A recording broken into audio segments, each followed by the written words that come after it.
Greetings to everybody. I hope you are well, happy, and practicing the Dhamma in as much as you can. We'll go to Gokseng for the first question, if he has any.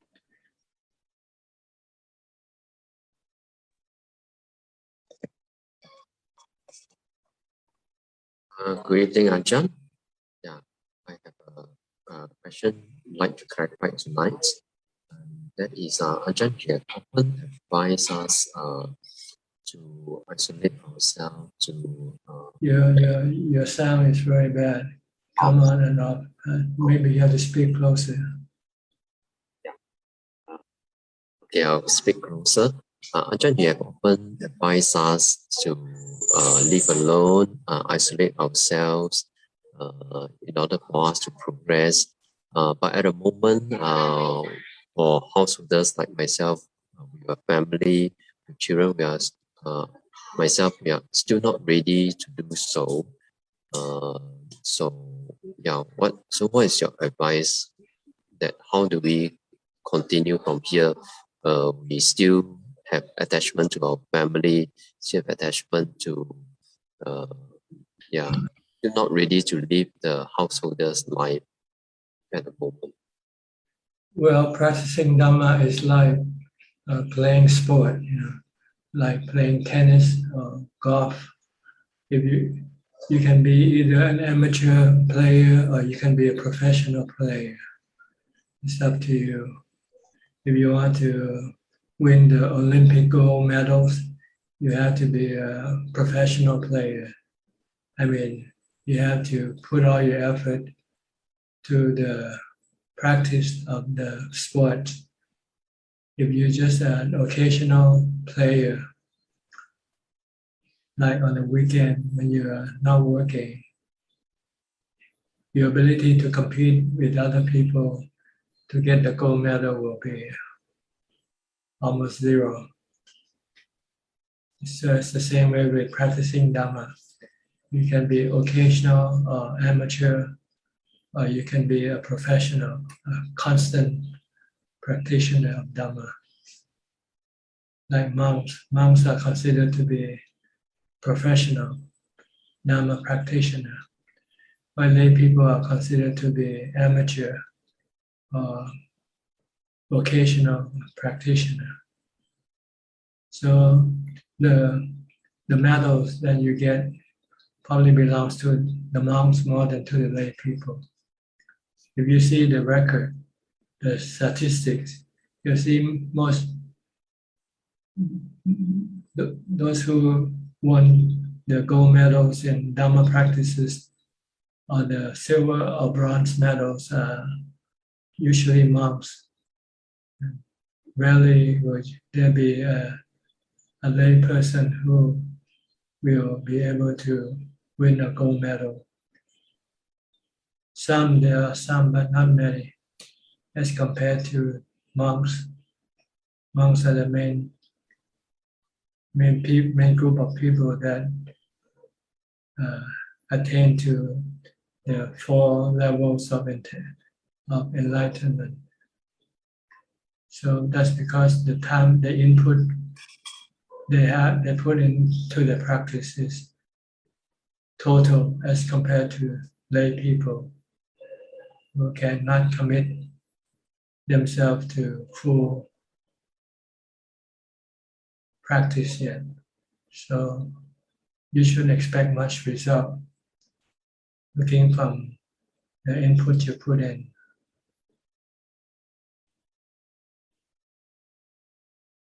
This is a hard fact. It's not something, something to scare you or to discourage you, but that's a hard fact.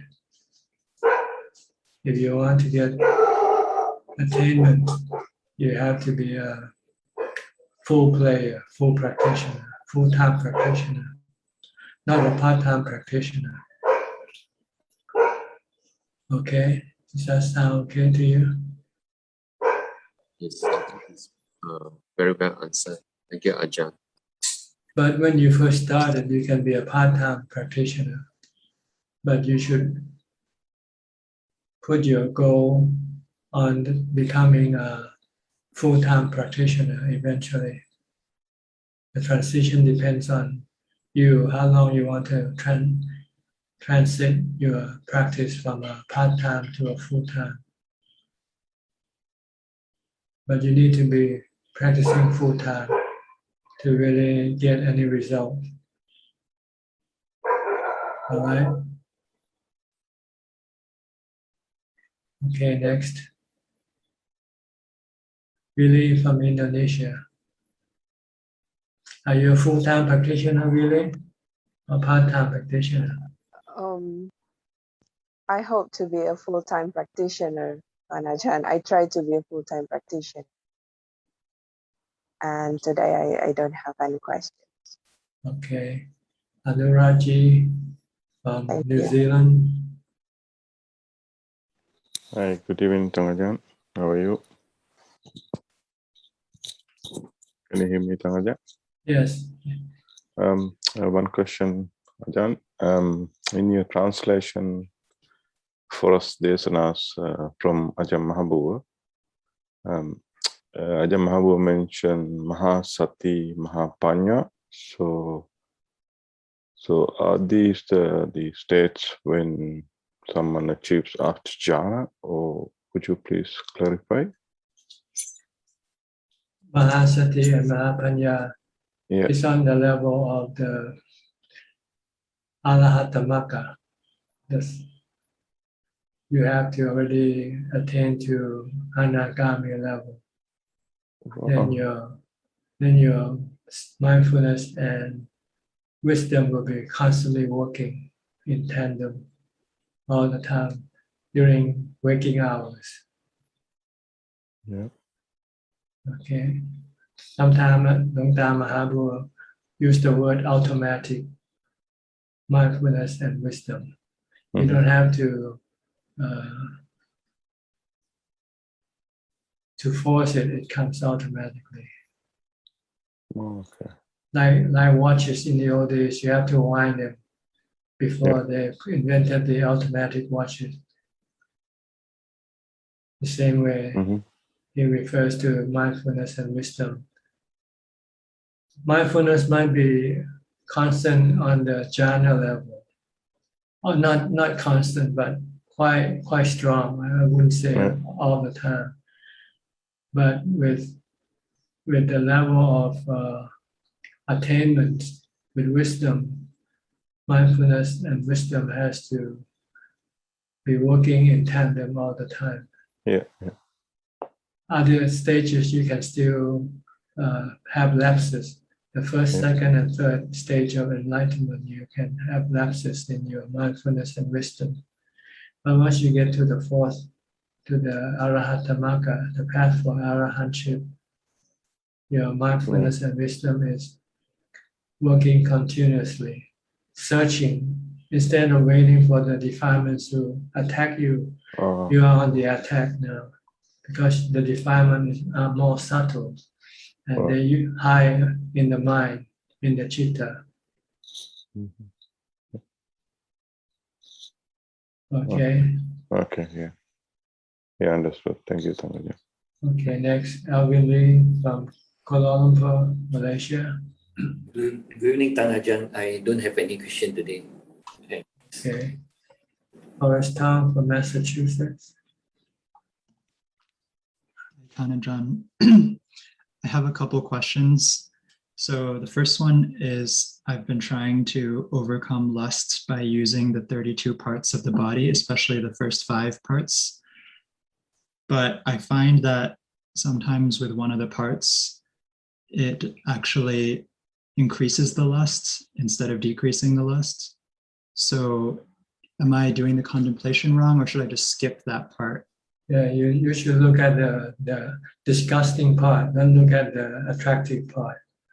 The 5 parts are usually made to look attractive. The skin, the hair. With the skin, they have cosmetics to put on. The face, they have eyelashes, they have eyebrows, they have all sort of a paint color to paint the face to look attractive. So that's not what you want to look at. You want to look under the skin. That's where all the disgusting parts of the body are. Look at the skeleton. Look at the skull. When you look at the face of a person, try to use your X-ray eyes. You can contemplate on skull until it becomes part of your nature to look at skull. So every time you see somebody, you look right through the skin and look for the skull. Be a skull hunter, let's put it that way. Okay. Or be a skeleton hunter, looking for skeleton. Okay. Where are the skeletons? Oh, they're all around. Everybody in this room all have skeletons, but we don't see them because we don't train ourselves to search, to look for them. So this is what your contemplation is about. Try to look for the disgusting parts of the body hidden under the skin. Okay, that makes sense. So I'll move on from just the outer five and start looking inside. Yeah. If you want to look at the outer five, you have to look at old age. When people get old or when they get sick.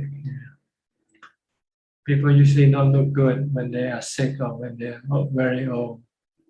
Okay. When the skin, they got wrinkles and the hair are not combed, not tidy. The backs are bent. So you have to look at old age or sickness or look at a dead body. You want to look outside. So you just want to look at the outside, look at the aging body, sick body, or dead body. Okay. Yeah, that makes a lot of sense. But nowadays with dead body, they even try to make it cosmetic. They try to make it look good before for the funeral. You should look at the dead body in the lab when the police, when they have to do autopsy of a dead body to find out the cause of death. They will have to open up the body, look in the intestines, look in the stomach, see the content of the food in the stomach, for instance. And this is something you want to. But normally for people, they will be repelled by these images. That's because their mind is not calm enough. They don't have equanimity. They react strongly to these images. Aversion, strong aversion. Sometimes even faint. Some people try to look at an autopsy and then they can either vomit or they have a headache, severe headache or something. That's the reaction of the defilement. That's why you need strong equanimity from jhana.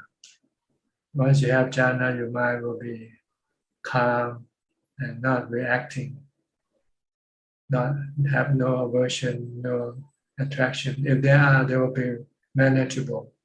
They're not overwhelming. Then that's the time for you to look at these disgusting parts of the body. I'm sorry, there's a siren, but it's going to pass. Yeah, thank you. I have one more question, if that's okay. My mind is starting to become a little bit more concentrated when I'm focusing on the breath, but it keeps on focusing on the people that I saw during the day. So it means you're not mindful anymore. If you're not watching your breath, then you're not mindful anymore. You're not concentrating. You're not focusing. Just ignore what the mind wants to see and force yourself to see just the breath. If the mind will see other images, other people, just ignore them. They might be competing with your concentration. Sometimes you cannot get rid of them because your mind is not yet fully focused. So these images can come in, and wanting to get rid of them can be more distraction. So the best way to deal with them is just to ignore them and just concentrate on your breath.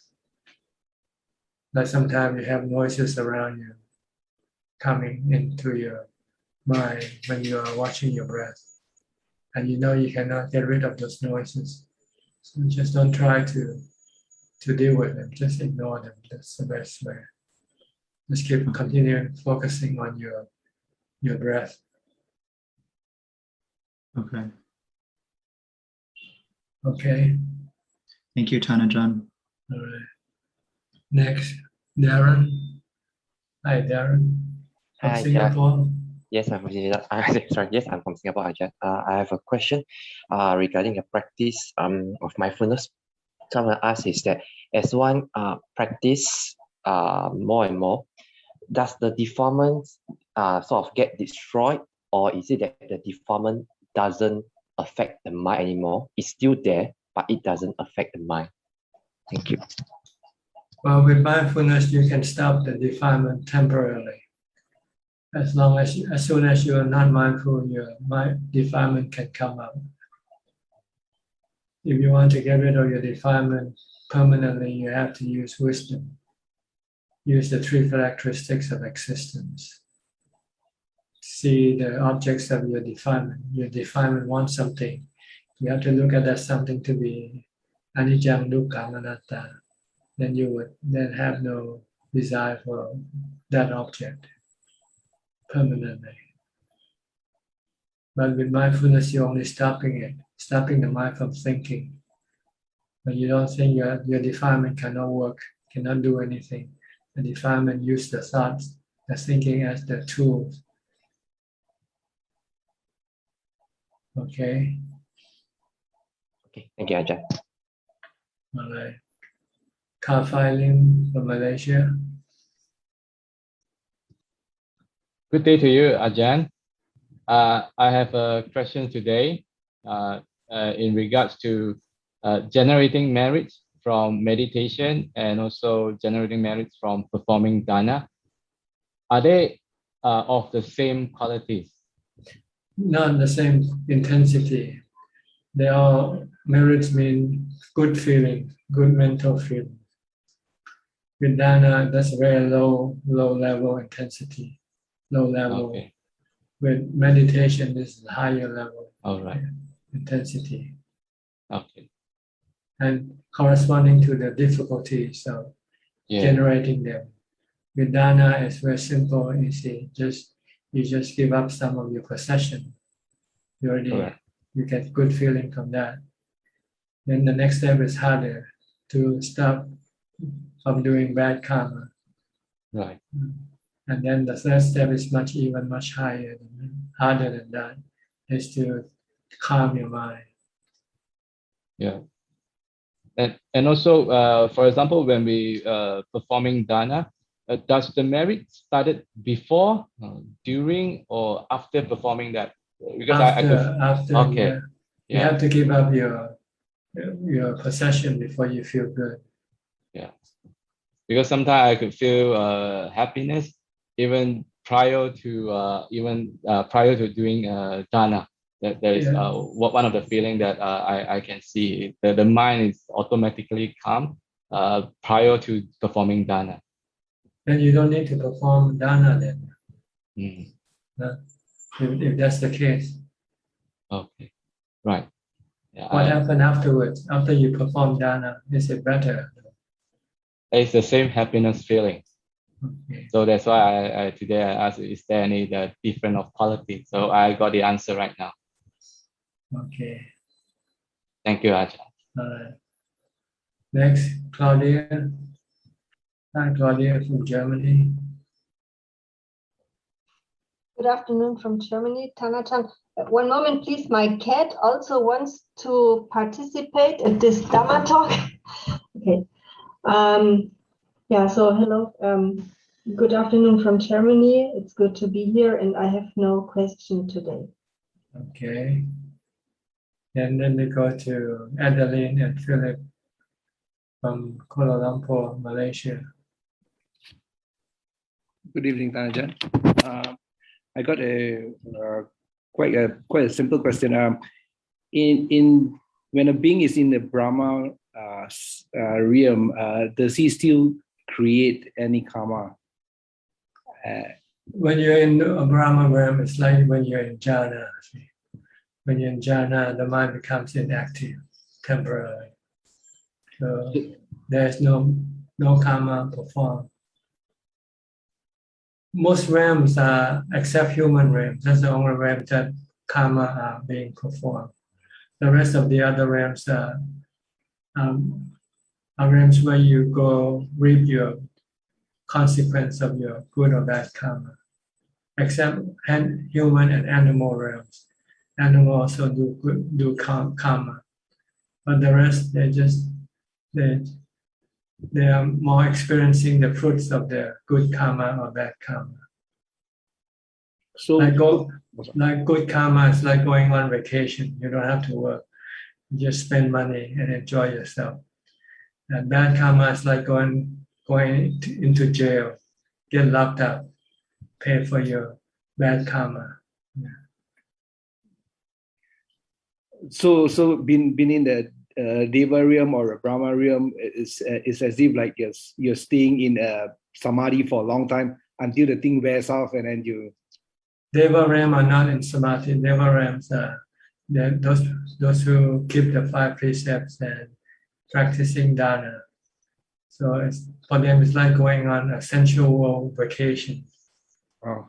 They're experiencing good sensual pleasure from eating, from drinking, from whatever.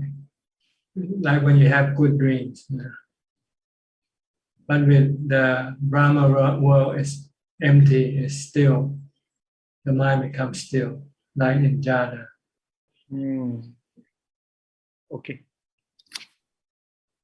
All right? Understand. Okay. Gary from Singapore. Good evening, Ajahn. No questions for me right now. Okay. Bruce Lee from Indonesia. No question either. No question, Ajahn. Thank you, Ajahn. All right. Apan, you're next. Okay. From Malaysia or Indonesia? Or Singapore. You can talk now. You can talk now. Good evening, Ajahn. I have a question. Every morning after chanting Parita, I sitting meditation. In my sitting meditation, why I cannot stop thinking, Ajahn? That's because you don't have enough mindfulness to stop it.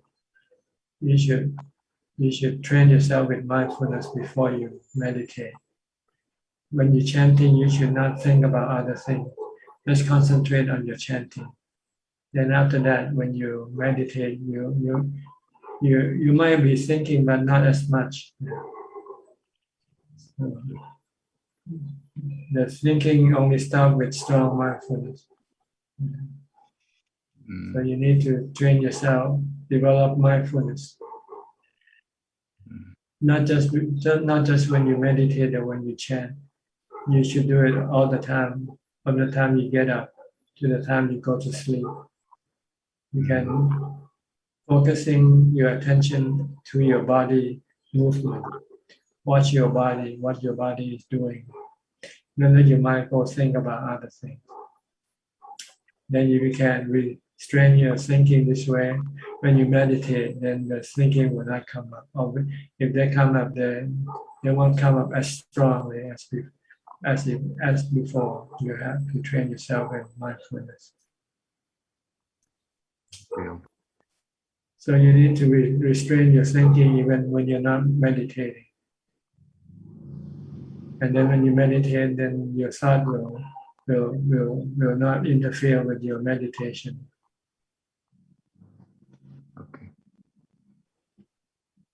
Okay. Ajahn, thank you. All right. Next, Wan Liman. Wan Liman, where are you from? Ajahn, I'm from Malaysia. Do you have any question? Yes. Ajahn, I have asked this question on Sunday. I'd like to continue asking please. Okay, just speak louder. Okay. I asked about the four foundation of mindfulness, the body, feeling, state of mind, and thought. So Ajahn explained that the five aggregates comes under the investigation, the mindfulness of body and feeling. So Ajahn, the investigation of thought and state of mind, does it lead to the moment or the moment in the investigation of dependent origination?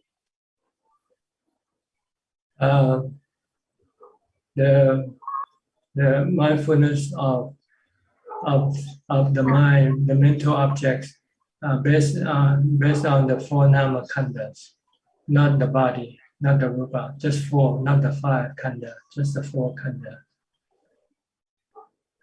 That's the function of the mind, Vedana, Sanya, Sankhara, Vijnana.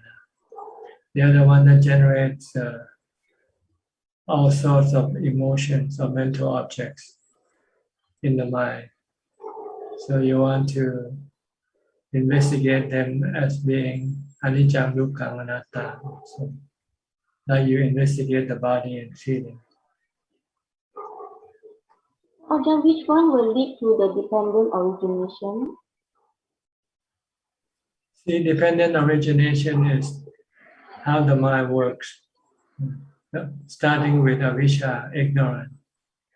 With ignorant, not knowing where the real happiness is. The mind thinks happiness is through the sensual objects. So it tells Sankhara and Vijnana to connect to the body so that it can use the sensual organs such as the eyes, ears, nose, tongue, and body to contact the sensual objects. See? And once there is contact, then there is feeling, good, bad, or neutral feeling. And with feeling, you have desire. Whether it's positive or negative desire, depends on the feelings. If it's good feelings, you want more. If it's bad feeling, you want to get rid of it. And with this comes attachment to your desire. With attachment, meaning you want to enjoy more of the sensual objects. You then start to have becoming. By becoming, looking for more sensual objects to enjoy. And when your body breaks down, then you have to go look for a new body to continue with your quest for sensual pleasure. See what I mean? Ajahn, do we investigate the five aggregate and dependent origination during sitting or in any posture? You don't worry about the dependent origination. This is just a diagram of how the defilement works. In order to get rid of your defilement, you investigate the body, the objects that the defilement go after. The defilement go after the five sensual objects. Pictures or images, rupa, sound, smell, taste, and tactile objects. You have to look at them as being dukkha, not sukha, not happiness, but they will give you suffering. The reason is because they are temporary. They give you temporary happiness. But when that happiness disappears, then you have sadness. So you want to teach your mind not to go after the sensual objects. By seeing them. So Ajahn, we look into all these in any moment, not necessarily only during sitting, is it right? Cannot hear you. Do we investigate into all this, look into all this during our sitting, or we do it in any posture? Before you can investigate, you need to have the tools. And the tool is mindfulness and samadhi. Without this tool, you cannot truly investigate significantly to get rid of your defilement. So this is done through meditation. Meditation. When you meditate, you don't do any investigation. You want to develop jhana, you want to develop equanimity, because you need equanimity to stop your defilement. Nothing can stop your defilement. Even though if you know with wisdom that they are bad for you, but your desire still want to get what it is bad for you. Because the mind doesn't have the strength to resist the defilement. So you need to develop strength for the mind first, which is equanimity.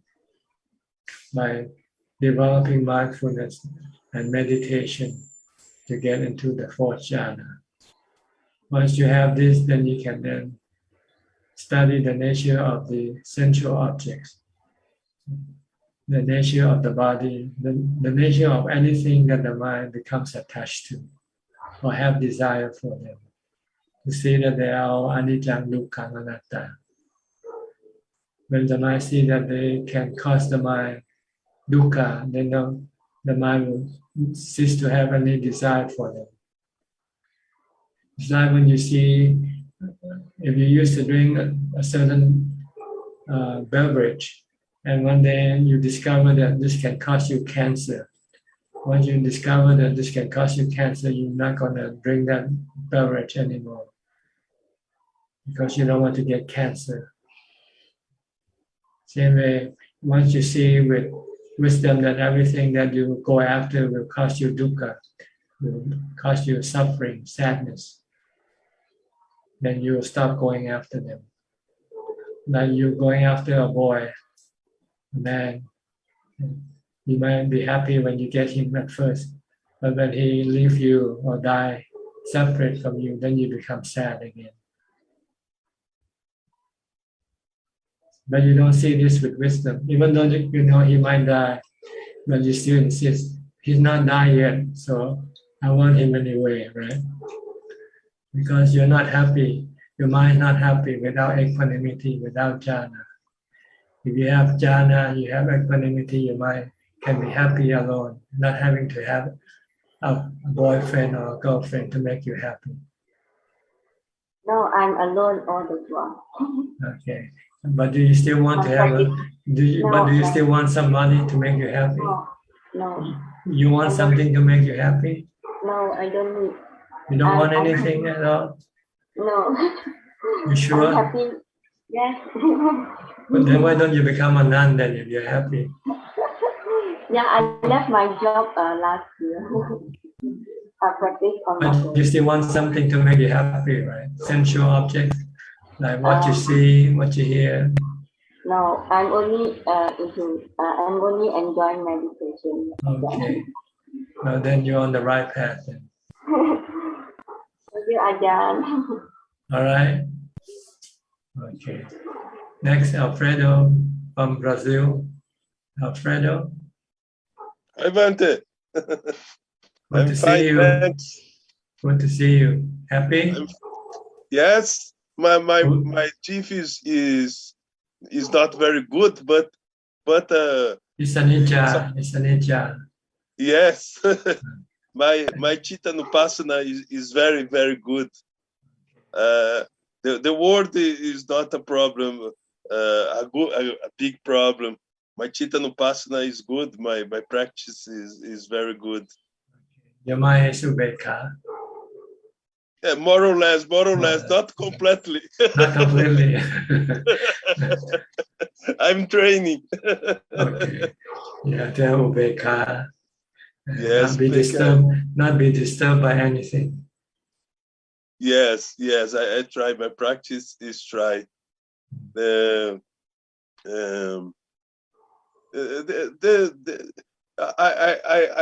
like for asubas, I like a lot. Not the world not have to be a problem to our practice, né, Bante? Okay. Is that all? Yes, thanks. Okay. I take two vaccine, COVID vaccine. 2 shots already. Yeah. Good. Second dose, second part of vaccine. I see. Pfizer or what? What kind Yes. of Pfizer? Tomorrow I'll take my second shot, AstraZeneca. Oh, tomorrow? Yeah, tomorrow. Second party. Yeah, second shot. Yes.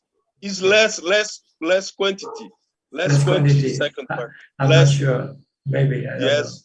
know. Okay. Very less. Very less quantity. Okay. All right. All right. Wish me well. You are a very good teacher. Okay. You win merits, Bante, very merits. Okay. Thank you. Thank you.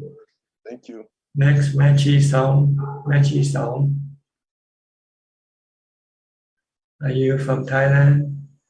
I'm Malaysian, but practicing in Thailand. I see. Where in Thailand? Can you Samut disclose? Sakhon. Samut Sakhon. Yes. I see. In a monastery or in a nunnery? In a nun's place. Nun's place. Okay. Yes. Many nuns there? We have about 5 to 10. 5 to 10. Okay. Yes. Very small. Yes, small community. Is it a forest type of nunnery? It's not a forest type. It's a center. I see. Is it in the town itself or outside of the town? It is in Ban Pheo. It's out of the city limit. City. Yes. Okay. So it's quiet enough for meditation. Yes, it's quiet. Okay, you have any question? I don't have any question today. Just try my luck to come for this meeting for the first time. So I'm very happy to be able to be here. Okay. You're welcome to join us anytime you like. Every Thank week, you. every Thank Tuesday you. night. Thank you, Ajahn. Okay. Next, Sri and Jack from Vancouver. I heard your country now. Let American enter into your country now. But not the other way. Ajahn, you're so up to date, Ajahn. I just watched NBC the long News. queue. It's a long queue, I heard, Ajahn. 6 miles long, I think. Have any question? You have a question? I just want to say it's a really good one. The new one about 4 requisites of the living physical and mental. Like the mental one, it's really good. The latest the post. Do you have them already? Are you accumulating them, or you are accumulating just the body parts, but not the mental part? Yeah, I try to. I think I try to have the the first 2. Second 2 is practicing harder. Samadhi and Panya. Yeah, the one is it's Jhana and precept is easier. So you have food for the mind, and you have clothing for the mind, but you don't have a house for the mind yet. Medicine for the mind. Yeah, medicine and house it's harder. But food and clothing, I think easier. Yeah. I think Sue has a question. Yes, Ajahn, can you briefly explain to us about the Noble Eightfold Path, right effort and right mindfulness? Well, right effort means the effort that you put in for the practice of Dhamma practices. That's what it means. It depends on whatever level you are in. If you're practicing dana, put the effort in doing dana. If you're practicing sila, put the effort in doing this thing. Merely dana, sila, and bhavana. That's the right effort. Oh, okay.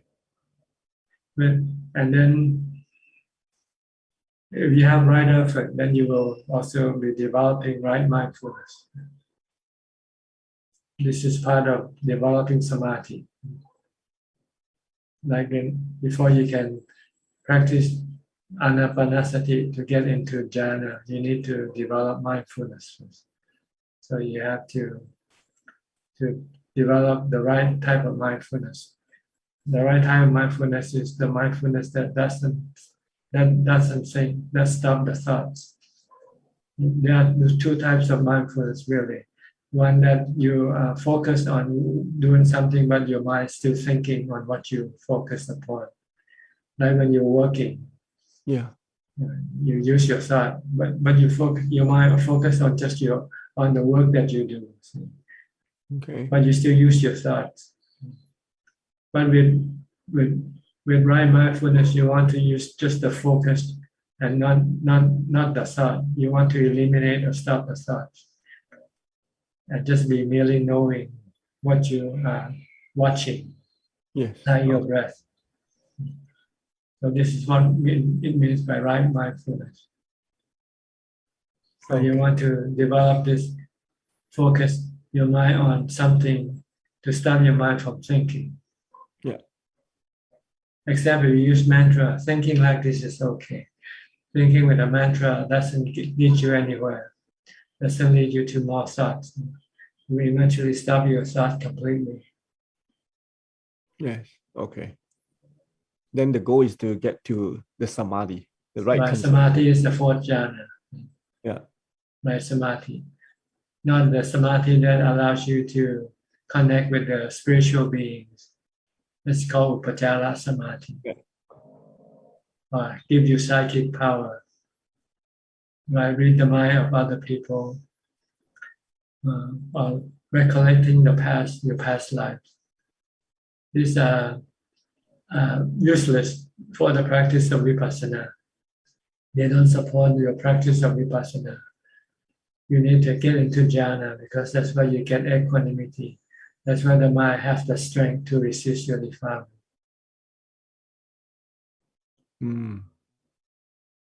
So Ajahn, in order for us to practice the right effort, right mindfulness, again, we go back to deepen our faith in Buddha, Dhamma, Sangha, and also to raise the virya, the energy, right? That's right, the same one. It's the same. The same things, go back to, okay. Yeah, I think that's my question. Thank you, Tanaji. Yeah, in the for mental faculties, we not mention about sila or dana because that's a lower level of practice. We're concentrating on the highest level of practice, or bhavana. Bhavana, you need to have this faith that bhavana will lead you to the cessation of suffering. Once you have faith, then you will have the effort to do the bhavana by developing mindfulness and wisdom, samadhi and panya. Okay. All right? Yes. Thank you, Tanajan. Thank you, Tanajan. Now it's for you to do it. Now you understand. The next step is to do it. Yes. Okay. To raise the have you started developing mindfulness from the time you get up to the time you go to sleep yet? Or not yet? Not yet. I know I need to, but not yet. If you don't get forward. You don't move forward Yeah. in your practice. So Ajahn, when we recite Buddho, it's always like background when like doing things. Is that okay? Like, as long as you don't think about other things, it's okay. That's what it's there for. To take place of your thoughts. Replace your thoughts with Buddho. yeah. Only when we catch our thought, then we can go back to Buddho. So it means you're not mindful with Buddho. You lost Buddho. Yeah, we'll keep doing it. Okay. Thank you. All right. Next, Gek Yenso from Penang. Good evening, Ajahn. Ajahn, I have one question. Some of the Buddhists, right, they're having pets at home, like dogs, cats. What is your opinions about this? Should the Buddhists feed those animals at home? It depends on whether you can afford it or not. If you have time and money to feed them, fine. But if you become a monk, then you shouldn't, because the monk has no money and no time to look after pets. Okay. But it doesn't mean monks are not having no compassion or loving kindness. But it's just a matter of necessity. Monk has some more important works to do than metta and karuna. One has to develop ubekha and wisdom.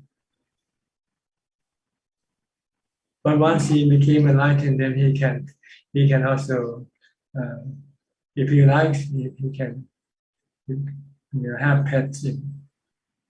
Like Long Time Mahabua in his final days, final years, lots of people give him dogs. So he doesn't have to look after them because he got other monks to look after him. Okay. There is certain opinion saying that it may become attachment, Yes, they will become attachment. And then they cannot let go of the animals.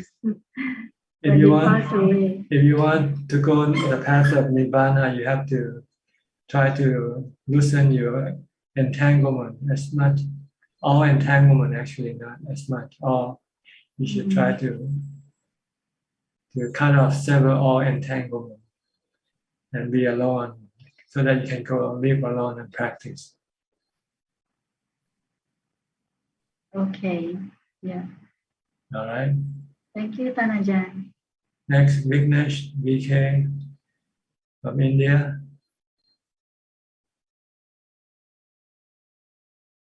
Not yet. The microphone is not yet unmuted. Hello, good evening, Ajahn.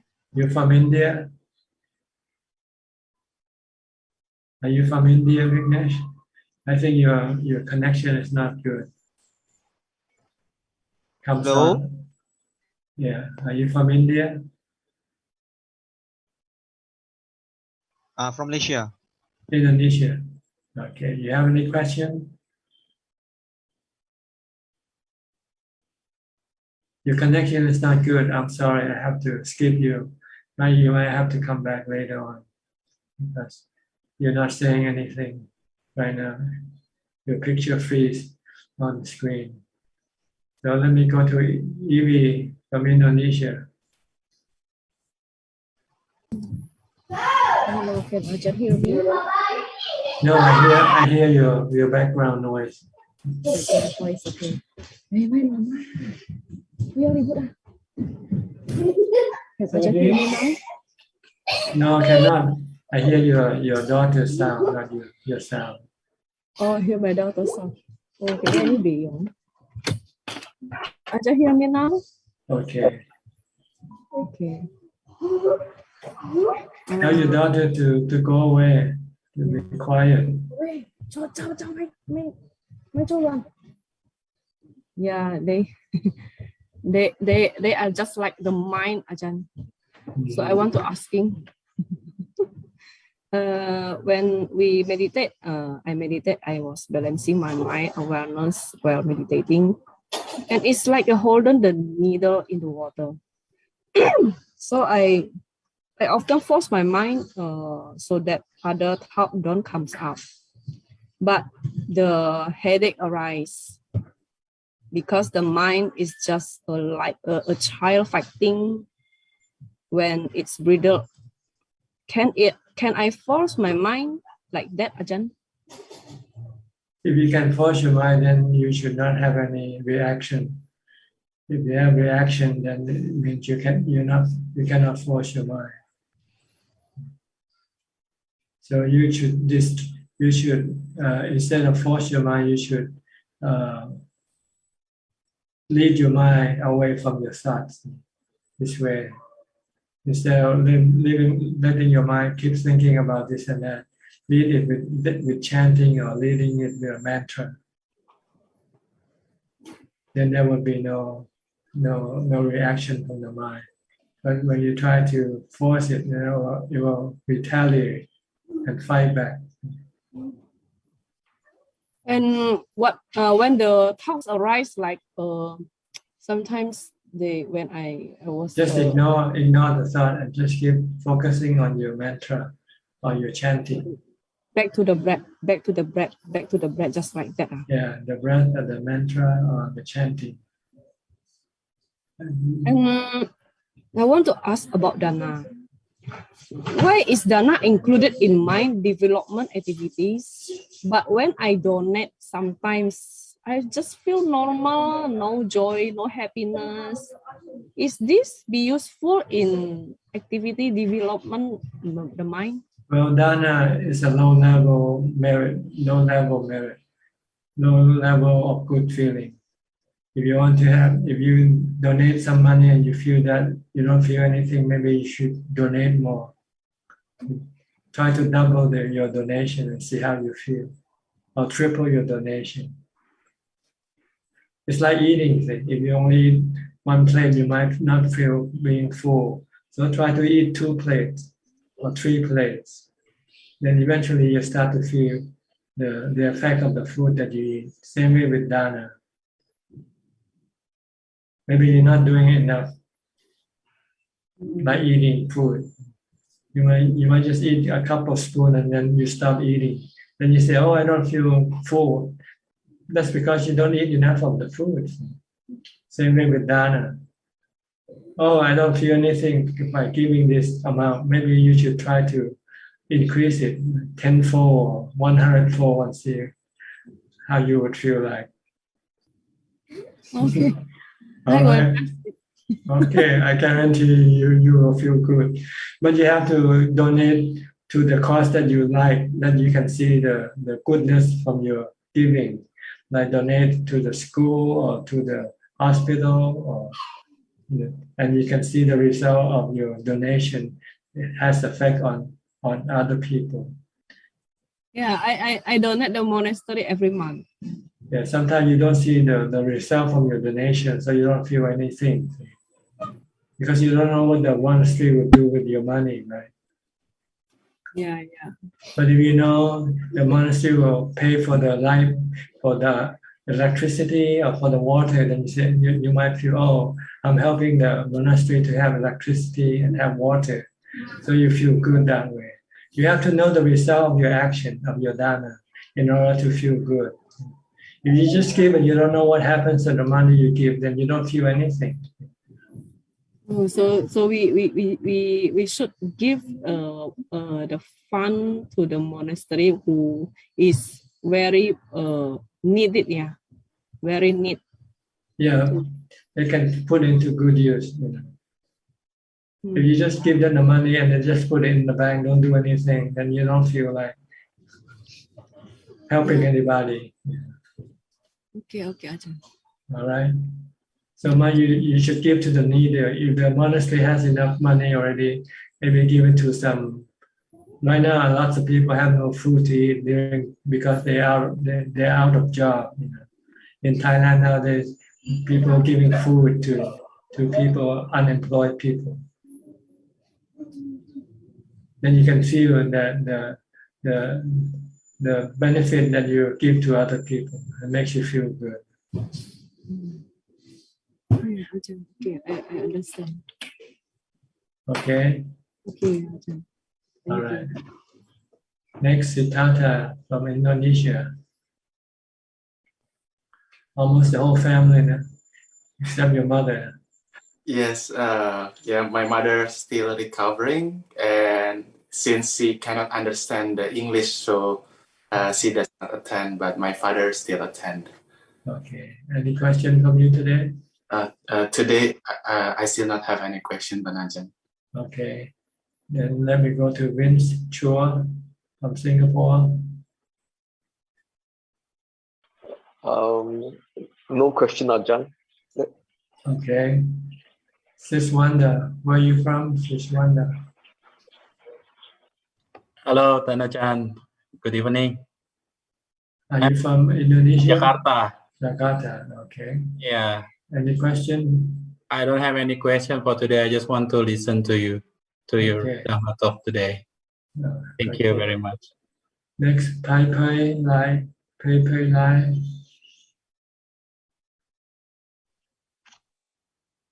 Hello, Ajahn.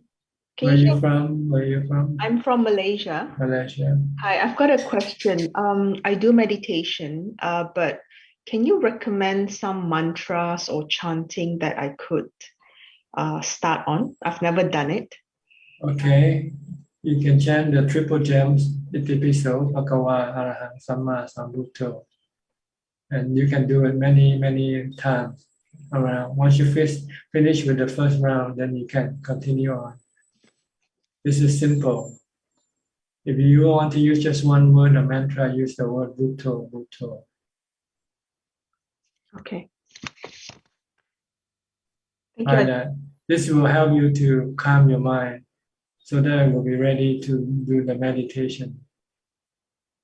Sometimes when you first start to meditate, your mind is still restless and agitated.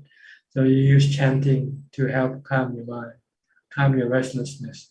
Once the restlessness disappears, then you can then focus on your breathing. Okay? Thank you. Thank you, Ajahn. All right. Who else?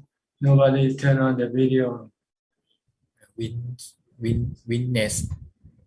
again. Okay. Witness. Oh, witness you back. Yeah.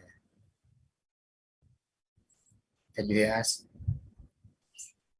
Witness from India. We cannot hear you, witness you. Somehow you haven't. Okay. Hello? Okay. You are gone again. Oh, sorry, just now my line was good now. Go ahead and speak. Hello, can you hear me? Yes, perfectly. Okay. Actually, I have a question about the precept. The first is abstain from killing. If I eat chicken or anything, is still considered like I'm killing. If you eat live chicken, then you are killing them. But if you eat dead chicken, then you're not killing them. Oh, okay. Some people like to eat live fish, sushi, raw fish. Oh. If they are alive and you eat them, then you are killing them at the same time. But if they're already dead, then you're not killing them when you eat them. No problem, is it? No problem. Okay, and one more question. If sometimes I need to hide some information to my customer, is this considered like I'm lying to them, or if you're telling the truth, sometimes I need to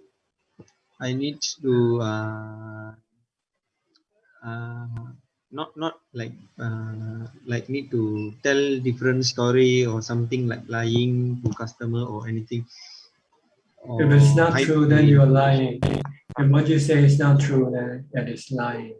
But if what you tell them is true, but you only tell them half of the truth, then this is not lying. You're just not telling the complete truth. Sorry, Ajahn, repeat again. If you're telling what you tell them is true, then it's not lying. Even if you only tell half of the story, not the complete story. Oh, okay. Yeah, thank you. Okay, is that all? Okay, next, Ajahn Khan.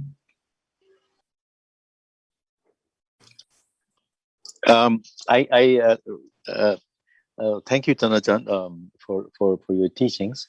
I know you are not too excited about commentary. You want our practice. So this is like, I think, my indirect way of putting Dhamma into practice. That as it happens that I had to kind of literally be on a suicide watch for a family member, and for 2 nights in a row, like for 3 hours, what I did was that I put my headphones on and I played Namo Tassa Bhagavato. And every 15 minutes, I have an alarm go on and I check. But after 3 hours, and I'm doing other chores and stuff, but my mind is not drifting anywhere because I'm waiting for the alarm to go on. But in the meantime, listening to the chants. When this was over, like for the 2 days in a row, I actually felt when the person went to sleep and I was free, and I noticed that the peace and the calm actually really stayed, and I actually sensed the very, very little or no anxiety, and there was like a calm and a peaceful space, and that was a very, very very, very quiet, and it's like a something that I have not really felt before so much, and I was kind of desiring more for that to happen. So I actually, in a tricky way, I think I used the situation, because otherwise in this period of 2 to 3 hours, my mind will be kind of very anxious and be very jittery and things. But here the chanting and intently listening to only one thing, I don't know whether it's Buddha's this thing or not, but I kind of sense that this is the kind of the peace that can arrive, and whether I'm getting a little bit of I'm using it in a very selfish way, but I think am I seeing the benefits that potentially lie beyond when you are actually doing mindfulness and adding on to what Sui was asking before, along that path. So essentially it's just my comment, and I have not been able to practice much, but this is what I've been able to do. Thank you. Well, you use the chanting to help calm your mind. Or listening to Dhamma talk can also help you calm your mind, if you cannot do it yourself yet. But ideally, eventually you want to be able to do it on your own and not relying on anything else. But when you first start, you can rely on some external source. Like the simile of when you're learning how to swim. When you first learn how to swim, you might use a tube to help you float the body. But once you know how to swim, then you can give up the tube, the life vest or whatever it is, because it's more cumbersome to swim with them. But when you don't know how to swim, then you want to have something to help you float your body first. Same way with meditation. When you cannot yet meditate because your mind is restless or agitated, then you can listen to Dhamma talks or chanting. And if you keep focusing on listening, then your mind can become more calm. Then you'll be able to meditate. But if you want to be independent from this external source, then you have to learn to do your chanting yourself.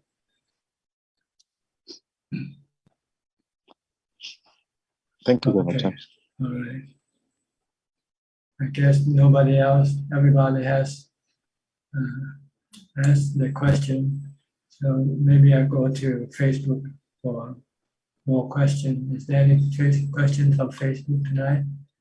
There are 2 questions from Facebook,ท่านอาจารย์, and both questions are from Silva A. First question, dear Ajahn, do Buddhism emphasis on surrendering to Buddhahood? Thank you. It's not surrendering, it's the goal that we all want to become like a Buddha.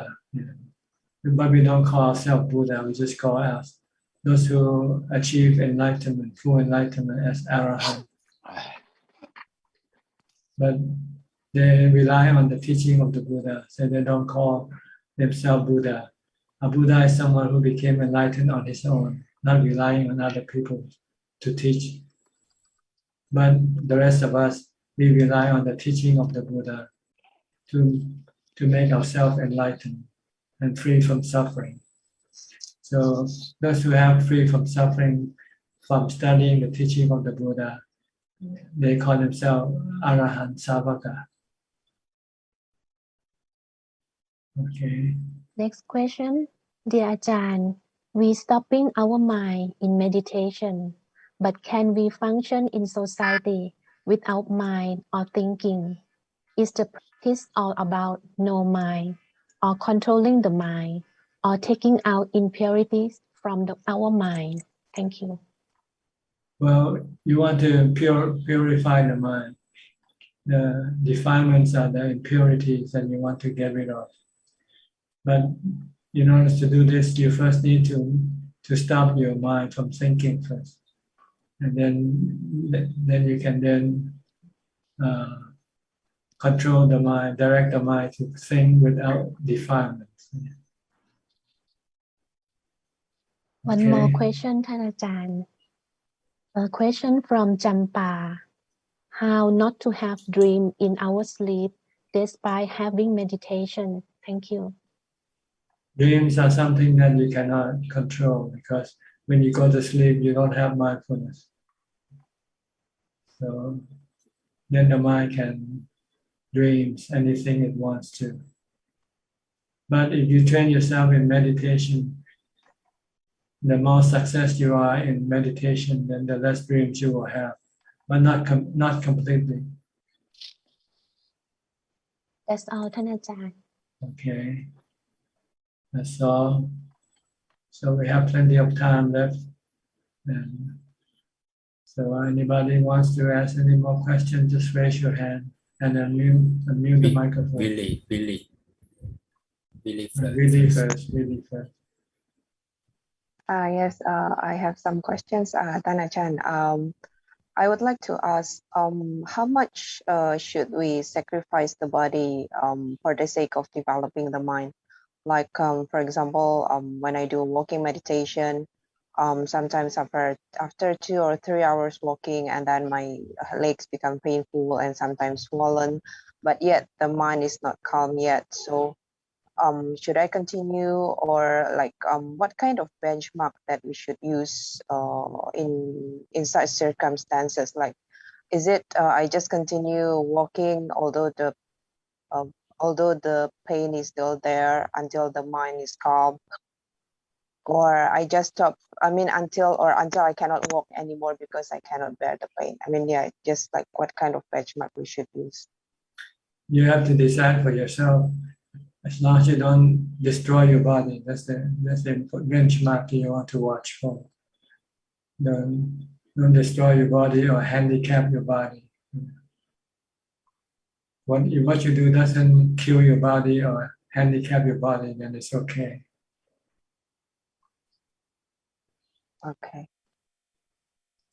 Okay, so as long as, I mean, it's very painful, but it's not kind of destroyed yet, so it's still okay. Yeah, if you take a few hours rest and then the pain will disappear and you're back to normal, then that's okay. But if it's long lasting, then you should lessen your effort. You don't want to hurt your body because your body is the tool that you need to use to get you enlightenment. Like the Buddha, after he fasted for 49 days, he realized this is not the path to enlightenment. So he stopped and come back and do meditation and sit for a long period of time instead.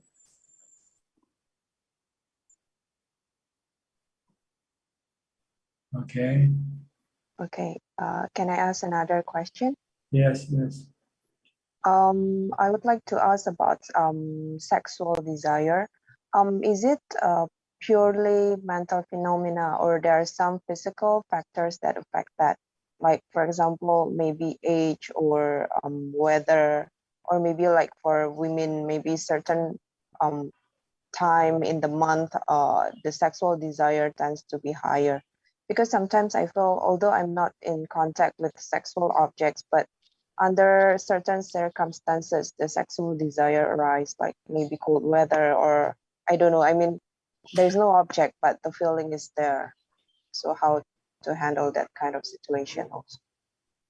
Well, the principal factor is the mind, the mental factor, the sexual desire in the mind, embedded in the mind. But the physical aspect can also influence the sexual desire. Like if you eat too much, then you can generate more sexual desire than if you eat less. And also the kind of food that you eat, if there are lots of fat, they can, like butter, milk, and all these things can help stimulate the sexual desire through the body. Buddha Mahabodhi, he said, when he was practicing, he wouldn't touch any milk. He said, because every time he touched milk, he would get wet dreams. Oh, okay. So sometimes it's the body condition. Sometimes when the body becomes too comfortable, then you tend to encourage the sexual desire to come up. But if the body is in a harsh condition, then you won't help the sexual desire to come up. If you don't eat full, if you eat half, and you don't feel full, but you don't feel hungry, then the likelihood of getting your sexual desire from eating is not there. So you have to also know moderation in eating. Eat enough to maintain your body, but don't eat until you become happy, satisfied with eating. Then you might have wet dreams later on.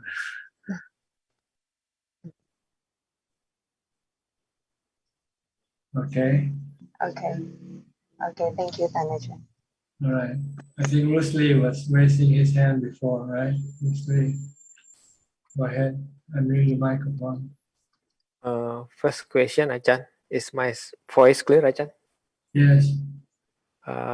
Is the mind works like as if in the first Newton law, and when it moves, it tends to move again. When it is quiet and still, then it tends to be quiet and still. Yes, it's like Newton law, but it's mental. It's like every time you do something, then you want to do more of the same thing.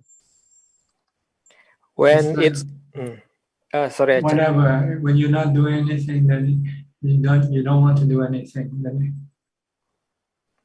Then when it swings into, let's say, a negative ways, we can use the positive power to bring it back to neutral.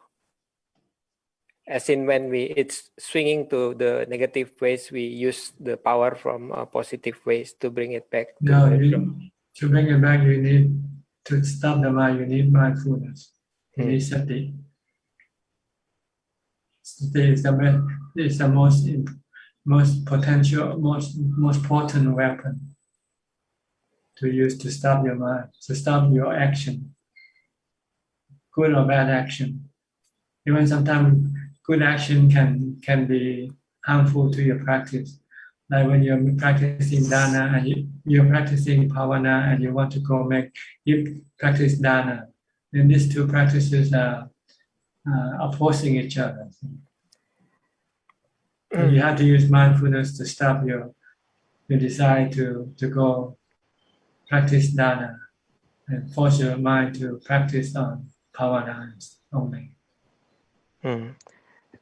So, for example, when I remember years ago when I saved one of my friends from drowning, I saw that when I saved her, I became happy because I am happy because I managed to save her. But then I think again, if I am unable to save her, then I maybe got stressed. So I think that either good or bad, it is actually swinging. Well, that's because you don't know how to think properly. If you think properly and say, maybe sometimes you cannot help. It's beyond your ability. So you just have to, you don't have to feel bad about that. If you want to feel bad, then it's your defilements that's causing you to feel bad. Not being able to do what you wanted to do, help that person. So this is defilement. And when you feel bad, then it's defilement. But if you don't feel anything, you say, too bad, I try my best, but I cannot help. Yes, sometimes upeka is considered as cynical to the world. Yes, it's cynical, but it's the way to save your mind from suffering, protect your mind from suffering. Yes. And that is panya is actually like someone who can see but powerless, and the strength of samadhi is like someone who has a strong power but it is maybe blind. Yes, you need panya to direct the samadhi, the strength of the mind, applied properly at the right object at the right time. You used to have panya to do that. So it is actually like a pair. Like a what? A pair that we need, a pair. A pair of what? Sati and panya like a pair. They go together eventually. Yes. Thank you, Ajahn. Anybody else? Would you like to ask question? Evie, she raised her hand. Okay, Evie. Okay? Yeah. Go ahead, Evie. Sometimes my meditation is just like turn off the lamp. It's just like the head and all the body just off.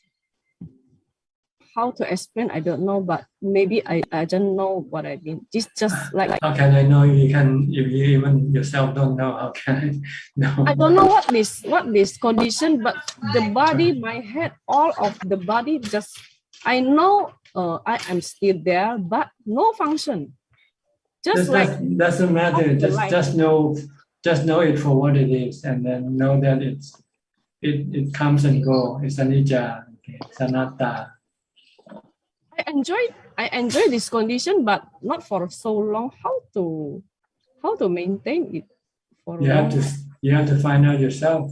You're the one who created it, so you have to look for the cause that bring it about. Is that a calm state? You have to practice. You have to know every step of your practice and know the result from your practice. 2 days ago, my hair, I feel just fell. So I realized, what's this? Fell. My hair like fell down. So I grabbed my hair. It's still there. And is that nimitta? I don't know. Don't worry about the definition. Just worry of the actual thing. And the another day, I also hear people say hello to me. Sometimes say hi, and sometimes the children's sound say mama. So that is the kind of nimitta too, Ajahn. I tell you, don't worry about the definition. Just know how to deal with them.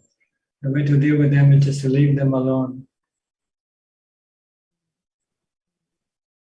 I rather like the off sensation, just like this. Yeah, just know they are temporary. They come and go. Don't be attached to them. Let them come and let them go. Okay, Ajahn. I have one question, but a little funny, Ajahn. In Theravada is mentioned about the last state of mind is affect to future births, all right?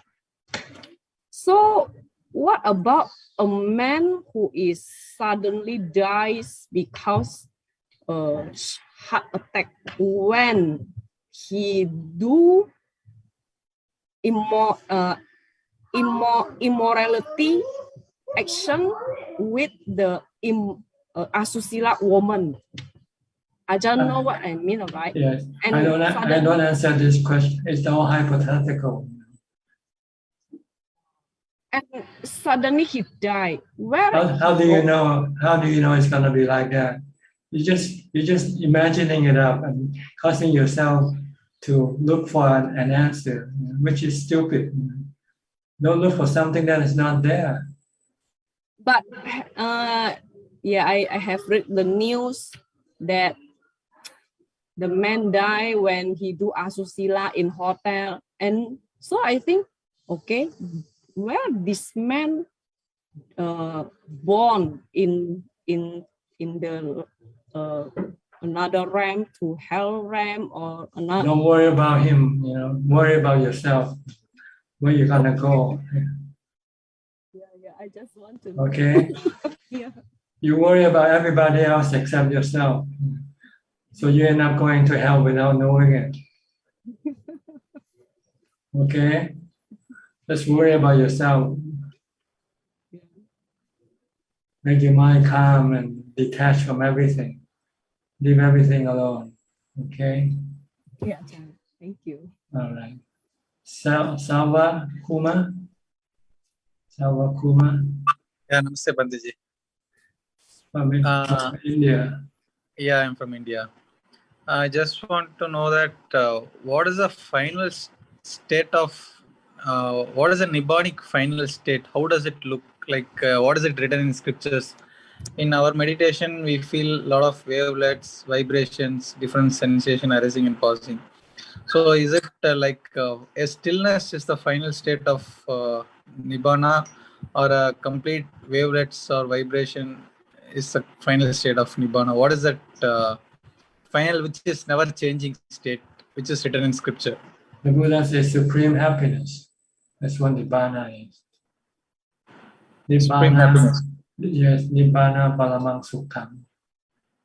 Okay, but is it like a complete silent state, or? It's like something that you have to experience. Don't try to describe it. Okay, but even happiness is a kind of a state, right? We cannot make it as a Nibbanic final stage, right? We're talking about the mind, not the body. The mind can be always happy all the time. Even the body is sick or the body is suffering, but that doesn't bother the mind. The mind and the body are separate. So whatever happens to the body doesn't affect the mind of a Nibbana mind. So, but Nibbanic state is beyond mind, right? Beyond mind and matter. No, Nibbana is a happy mind, is what it means. Okay. No, but something I studied like it is beyond mind and matter. I don't know where you're hearing from. No, in Abhidhamma there is a concept called Pramata. In Abhidhamma. Yeah, okay. So Pramata, that final stage, which is not changing state, it's said as Nibbanic stage. Chitta, Sthirachitika, and two more things. It's a combination of four. So what is that stage like? I felt like it is a complete silent stage. You're reading to me and you're asking me, and I don't read it. I don't know what you're talking about. Okay, fine. Okay. Okay, Only thank thing you. I know about Nibbana is the supreme happiness. That's all. That's what I read. Nibbana paramang sukham. Okay. Okay. Thank you. All right. Darren, raise your hand. Hi, Jen, I have a question. So when mindfulness, sorry, not mindfulness, when defilements feeling arises, when one mindfulness, samadhi, and wisdom is strong enough, one doesn't react to it. As one keep on doing it, not reacting, and bringing mindfulness, samadhi, and panya back, does this make a defilement weaker? And if we keep doing it, does in a way liberation happen in that way? Yes, as long as you keep resisting your defilement, then eventually your defilement will then disappear permanently. They're like viruses. If you don't let it replicate, then eventually the virus will stop spreading. Then for the complete eradication, does it mean that we need to have jhana and also the contemplation of anicca, dukkha, and anatta for the complete? That's right. You have to see everything is anicca, dukkha, anatta. Okay, understand. Thank you, Ajahn. Thank you. Anybody else? I saw Alfredo.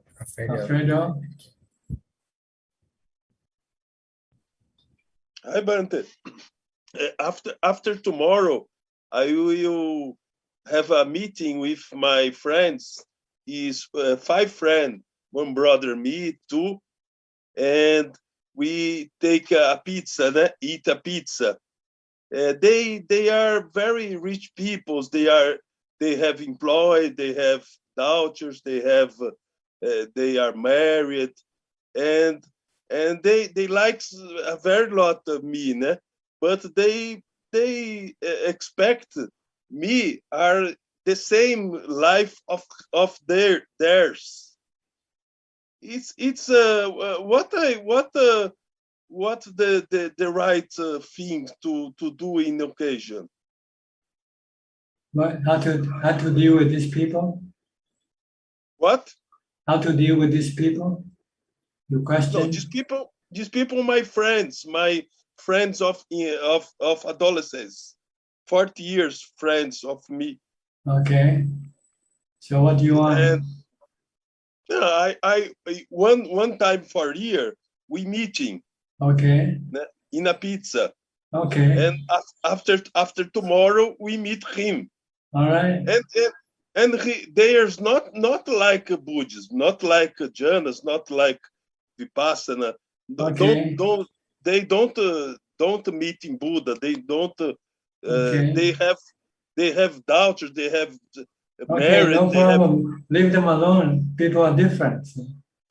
We are all different. We cannot expect to like the same thing or dislike the same thing. Some people like watching football. Some people like watching tennis.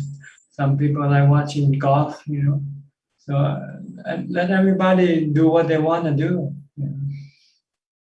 Yes. But we can still be friends. Yes. We don't have to get mad at each other. We don't have to hate each other because he does something that you don't like to do. Maybe some people like gambling, some people like drinking, and you don't gamble and you don't drink. That's not our business to hate them for it. But our business is to be careful not to be near them if they're doing something bad, because they can influence you. If they like to drink, every time they see you, they meet you, they'll ask you to join them drinking. Right? Then you say goodbye, say no, thank you. I'm your friend, but I don't want to be close to you because you're a bad influence on my life. Yes. All right, but don't hate them. Still friends, but we cannot do things together. That's all. Because I don't drink. You drink, let you drink. But I don't drink. I can join you, but I can drink water or drink Pepsi or something. But don't force me to drink alcohol with you. Yeah, his problem is not a drink. His problem is sensual pleasures. They Yes, have I a know. lot of money. I They know. have a lot of money. Yeah, I just give They you travel example. all the world. Yeah. This problem is sensual pleasures. Yeah. They not have very difficult in life, and not look for Dhamma, not look for, not have enlightenment in mind. They're like blind people. What do you expect from blind people? What do you expect from blind people? You expect them to see what you see? Okay. Yes. They're blind to Buddhism. So there's nothing you can do anything for them. Yes. Unless they ask you. If they ask you, then you can tell them why you should do dana, why should you keep the precept, why should you meditate. You can tell them. But if they don't ask you, then don't try, don't bother.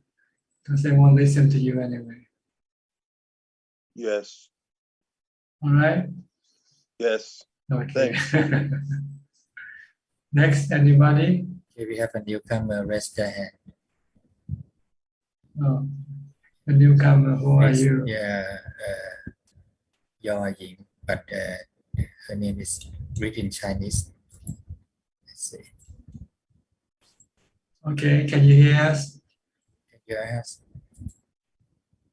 Push the unmute button. Okay, talk. You can talk now.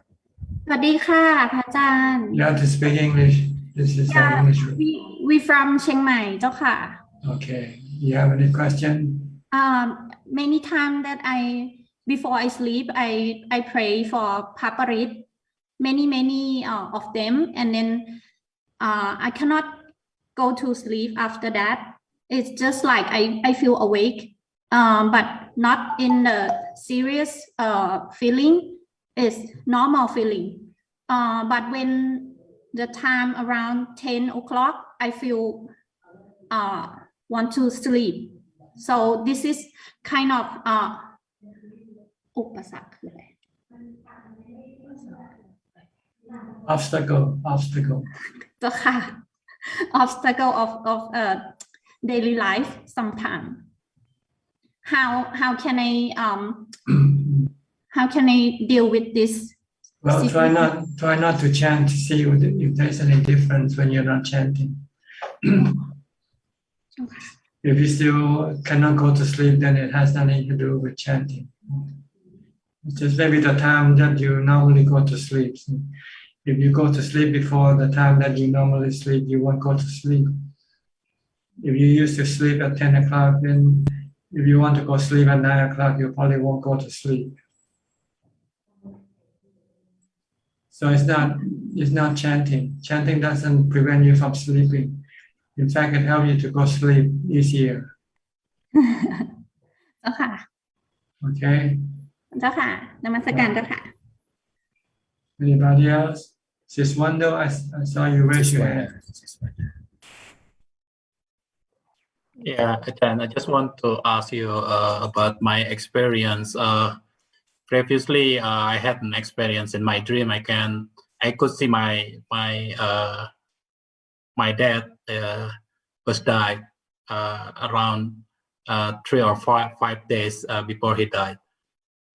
In my dream, I can see very clearly that occasion. And then, yeah, I understand after that it is anatta because I cannot control and I cannot even help him. But in terms of mind, why in my dream can see the future? Ajahn, could you please explain? Well, maybe this is just a one-time incident, so you cannot really say it's your nature. Maybe it's just a coincidence or something. You just have to keep collecting the more data about your mind. See if you can dream the next time that you win a lottery ticket or something, and see whether it's true or not. And then after that, a second time, I had a daughter. I can see in another realm. I don't know where is it. A daughter come to me, and then after that, my wife said that she was pregnant, and then I said that you are pregnant a daughter, and I said to her, and then it is for sure it is correct.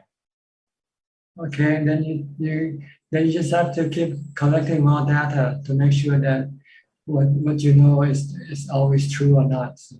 Okay.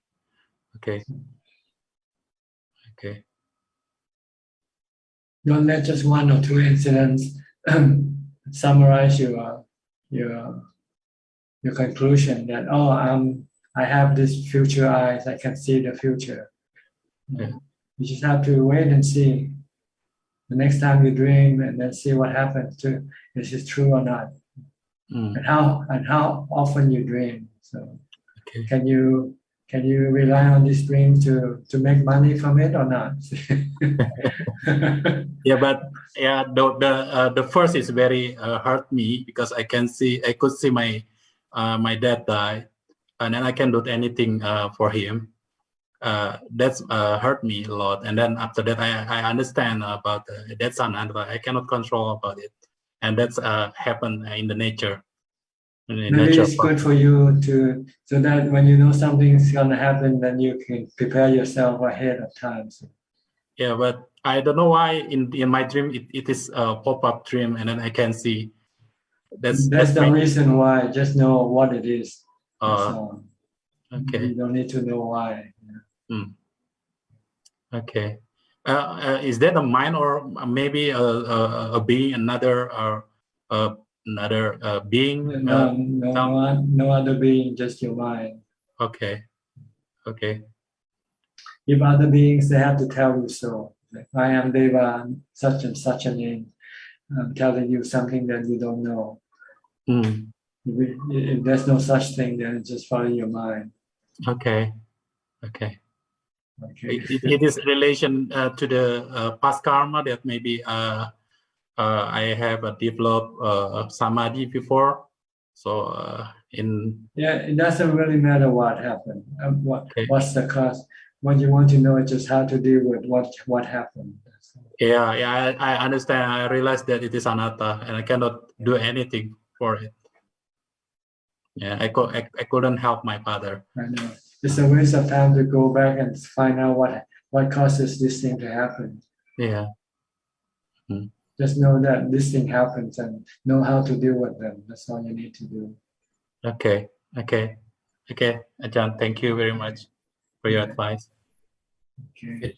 Philip. Ajahn, I got a question with regards to the Mangala Sutta.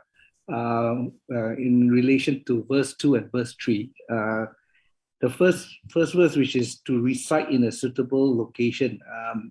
When the Buddha meant by the suitable location, what does he mean by to recite in a suitable location? That's my first question. Well, good for your body and good for your mind. If you can find a place to live, you want to live in a place where it's good for your body, doesn't hurt your body or your mind. Okay. Then the other thing, the third verse is which is to have much learning and to be skillful in handicraft and well trained in discipline. In that, I know you have mentioned it before. I think that the skillful handicraft and the well trained discipline is always to be a monk. But for a householder, for the time being, before what do you call? Being a monk, what do you mean by what does the Buddha mean by a skillful handicraft and well-trained discipline? Like to have special ability, like play the violin, play the piano. These are things you can call them crafts and handicrafts. Have any special gifts like singing or acting, because this thing will help you generate money, generate income for you. Okay. If you don't, you can learn, right? Some people go and learn in the school how to play music, how to play the piano, how to play the violin. That's what it means. To have special ability, to have something that you can do to generate income for you. As long as it doesn't break the 5 precepts, That's right. That's right. as long as they don't hurt other people.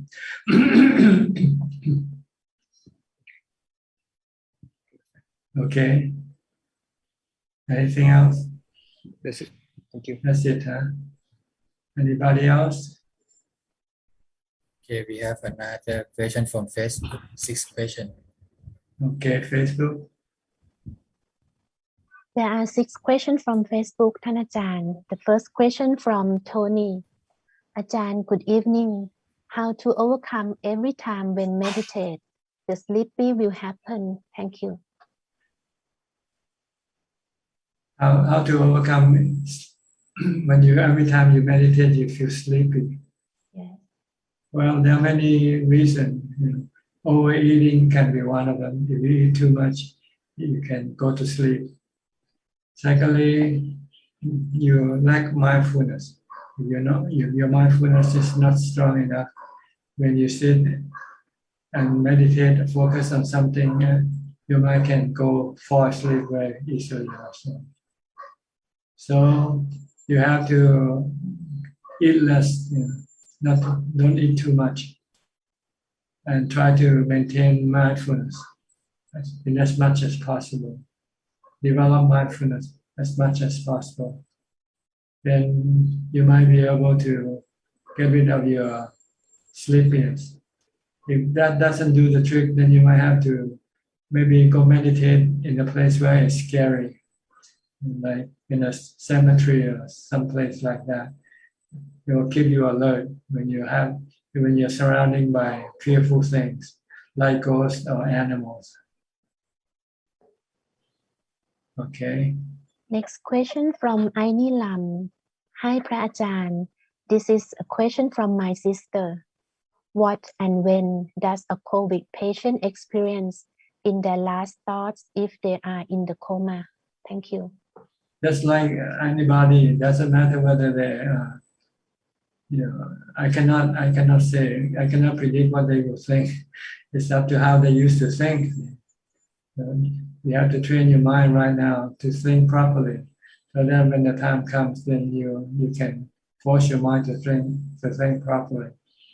If you don't train your mind, then your mind will just think by your defilements. Next question from William Tu. Good evening, Ajahn. Can I ask, when returning merlits to my passed away siblings, what image should I imagine? The moment they pass away or their happiest moment? Thank you,ท่านอาจารย์. Just remember the name. Just think of the name. Think of the person. Whatever image you want to think, it doesn't matter. Next question from Tin Jack. Dear Ajahn, thank you for your today's talk.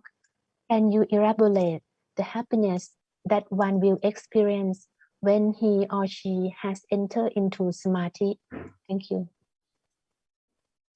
This is something that cannot be explained. It has to be experienced. So you have to meditate and get into samadhi yourself. Once you get in there, then you'll know for sure. Because if I tell you, it won't make any difference to you. You just imagine them. Next question from Karuna. Is this right, Ajahn? If we develop nimitta, it makes easier to come back into jhana. Thank you. No, you don't want to develop nimitta. You want to focus on your meditation object to get you into jhana. And the last question from Eddie Gan. Good evening,ท่านอาจารย์. Is it right for laymen to masturbate? Is it considered break the 5 precepts? Thank you. No, it doesn't consider to be breaking the 5 precepts. The 3rd precept is to prohibit you from having sex with other than your husband or wife. That's all, ท่านอาจารย์. Okay. Looks like everybody have asked. Sajakhan. I'm actually asking your opinion about this, and you have talked about these things, Ajahn, before. the karma, and when you are trying to help somebody, and you know in your heart from your experience and everything that is true and is useful, beneficial for them, but I've seen that no matter what you do, that person is in a situation they cannot listen or wouldn't listen. I don't know, but is it their karma not to listen, or is it my inability to put it in terms so that they will actually the words will go in and not cause rift, So can you give your opinion on that? Well, it depends on the situation. To speak about generally, it can be anything. Maybe the person doesn't want to listen to what you have to say. And no matter how you say it, it doesn't matter. They just don't want to hear you. So we have to, in order to say something, to tell somebody something, you have to get their interest first. If they're not interested, then it's like pouring water into an overturned cup. Have you tried to pour water into an overturned cup? It won't go into the cup, right? If you overturn the cup and then you want to pour the water into the cup, the water won't go into the cup. Same way with people who are not interested in what you have to tell them. So it's useless to tell them anything. I understand. Okay.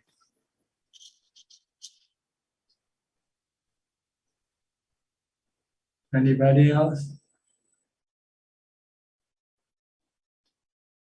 Okay. Looks like everybody wants to go home or already home. Will is coming. William.